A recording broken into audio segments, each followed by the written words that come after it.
Hello YouTube world, my name is Nicholas Montez and you're watching my YouTube channel, Nicholas Montez. Welcome back to another YouTube channel video, everybody. I'm so excited to have y'all back here together again. And in today's video, we're going to be doing something very exciting because today is the last day of the winter movie season because tomorrow I start spring break. Finally, I've been waiting for this since winter break ended and school went back. So today, I'm going to be ranking all 15 winter movie season movies that I saw between 2021 and 2022, ranked from the worst to the best. Let's go ahead and get started. In last place is The Ice Age Adventures of Buck Wild. I just thought that this was a very disappointing sequel to the Ice Age franchise. Now, it's not the worst. I still think Ice Age Collision Course is the worst one because it's just the stupidest out of all of them. But this is at least a watchable movie. Of course, the action sequences are kind of cool. It is kind of fun to see the T-Rex, Mama T-Rex back. But the animation is simply just dull. The story is so weird. The villain is not careable.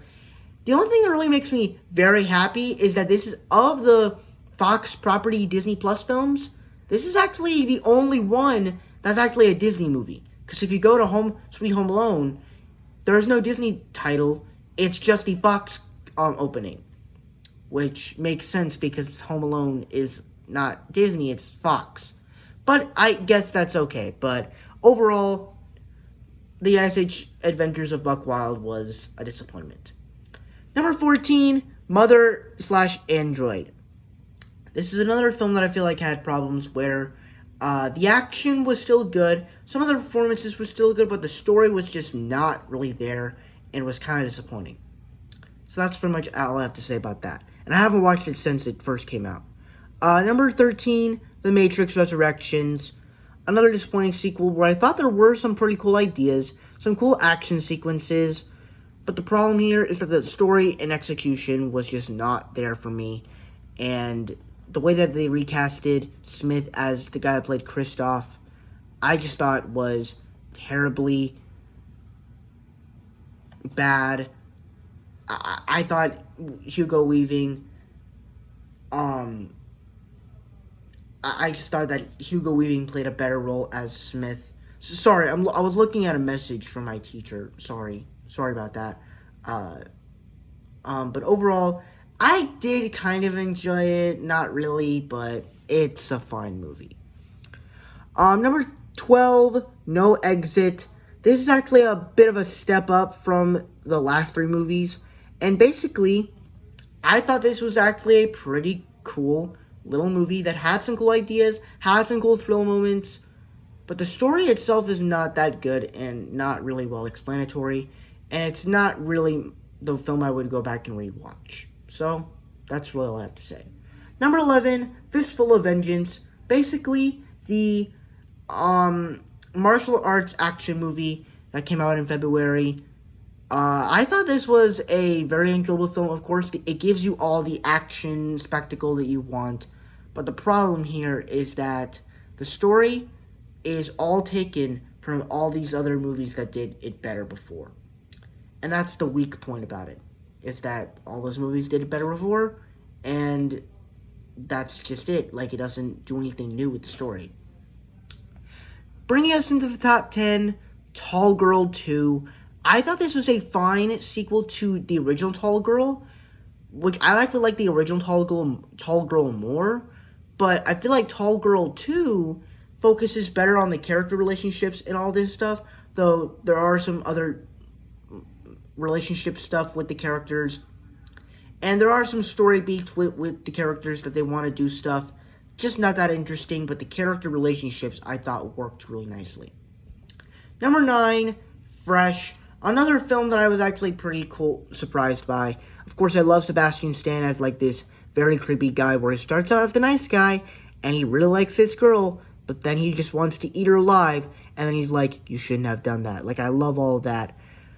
But like the plot of him wanting to eat this girl, but like saying to stay calm so you could stay because meat needs to be fresh, like that's such a creepy plot line that I just never really thought would be in a movie like this. So it was just very creepy. Number 8, The Adam Project, one of the more recent movies that I actually have been reviewing, and I actually enjoyed this movie.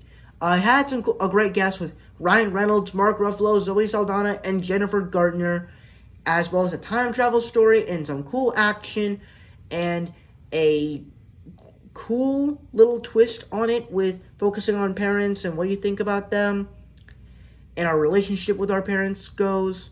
All that stuff works for me. There are some weird stuff with some of the villains and the Zoe Saldana character that I wasn't the biggest fan of, but overall, it turned into a satisfying time travel story that I did enjoy.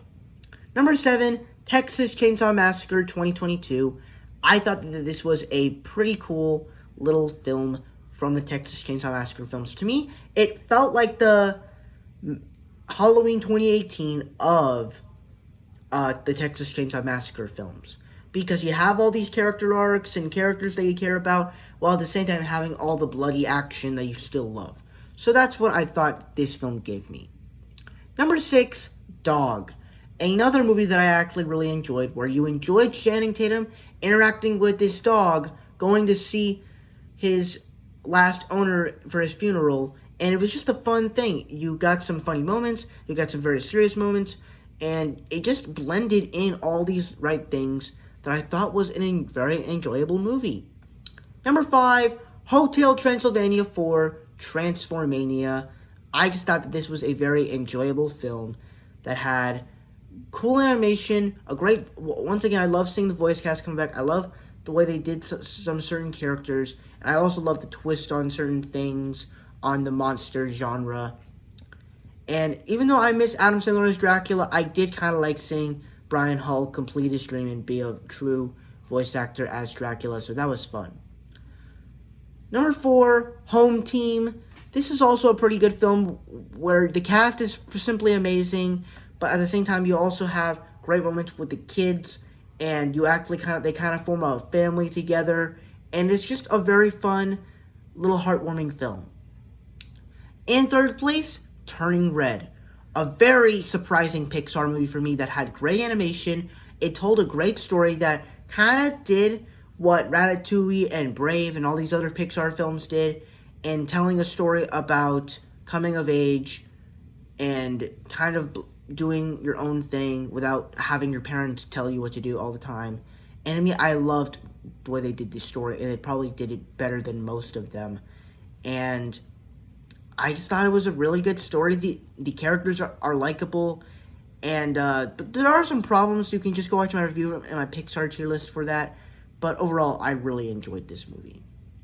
In number 2 is Kimi. I thought that this was a very good movie where Zoe Kravitz was amazing in this role, and the way that it turns into this like crime thriller story, it's simply amazing.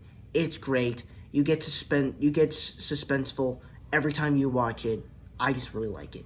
But coming in first place is The Fallout. For me, this is a film that I feel like focuses on the characters great. It focuses on this like school shooting that is really great. It creates a relationship with the character.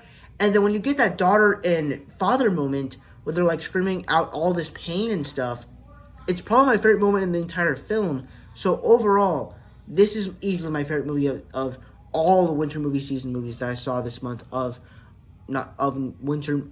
new releases of winter movie season movies of 2021 and 2022. Thank you guys so much for watching. I hope you enjoyed. Don't forget to like, comment, and subscribe. All my social media stuff is in the about section over there. And I'll see you guys in the next video. Bye-bye.